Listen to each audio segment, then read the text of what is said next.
Baik, kita akan lanjut ke pertanyaan selanjutnya dari Serabel. Bapak Pendeta Sabuin, mohon penjelasan tentang ayat berikut ini di dalam Matius 16 ayat 18 sampai dengan ayat yang ke-19.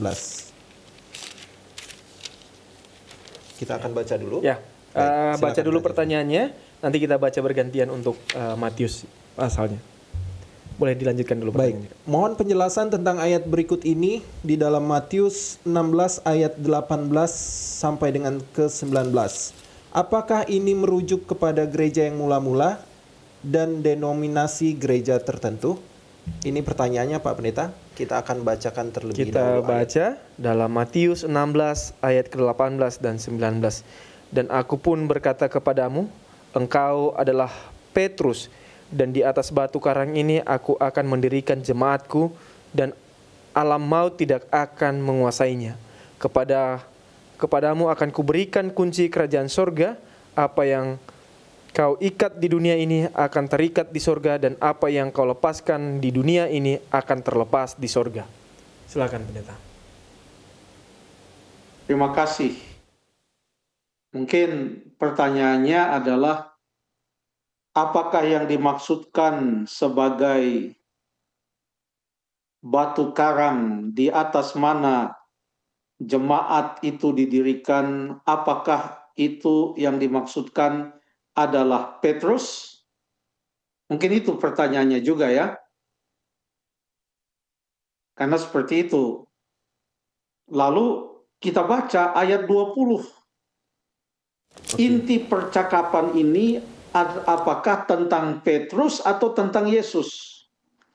Ayat yang ke-20. Lalu Yesus melarang murid-muridnya supaya jangan memberitahukan kepada siapapun bahwa ia Mesias. Jadi ternyata ini sedang berbicara tentang Mesias. Kenapa demikian? Ayat 13. Ayat yang 13, setelah Yesus tiba di daerah Kaisarea Filipi, ia bertanya kepada murid-muridnya, kata orang, siapakah anak manusia itu? Jadi pertanyaan yang menuntun kepada semua percakapan dan pernyataan yang ada di dalam perikopi Matius 16 ayat 13 sampai 20. Pertanyaannya adalah siapakah anak manusia itu? Jadi semuanya sedang berbicara tentang siapa? Tentang Yesus. Kalau begitu batu karang itu siapa? Nah, bukan kebetulan, tetapi memang demikianlah adanya. Nama Petrus atau Petros, Petros itu artinya adalah batu, batu karang. Tetapi batu karang yang terlepas, jadi tidak punya pegangan yang kokoh. Jadi ada batu karang kan yang terlepas, bisa didorong, ya, terlepas dia batu karang itu. Isolated rock, terlepas dari pokok batu itu. Dan ada kata yang lain yang juga artinya batu karang, yaitu Petra. Jadi dalam bahasa Yunani ada Petros, dan ini adalah sebuah nama Petrus, tapi Petros itu juga berarti isolated rock, batu yang terpisah. Jadi tidak kuat dia. Dan Petra artinya batu yang kokoh, bedrock, living rock. Ini betul-betul batu yang kokoh. Kalau zaman dulu, orang kalau bikin kubur itu kan bukan gali di tanah, tapi pahat di batu. Waktu mereka bikin kubur, pahat di batu, termasuk kubur dari Yusuf Arimatea yang masih baru di dalam mana Yesus dikuburkan, itu adalah kubur yang digali pada Petra, bukan Petros. Jadi kokoh dia. Kata Petra ini juga digunakan di dalam Matius pasal yang ke-7 ayat 24. Di situ Yesus memberikan sebuah perumpamaan tentang dua golongan orang yang mendengarkan firman.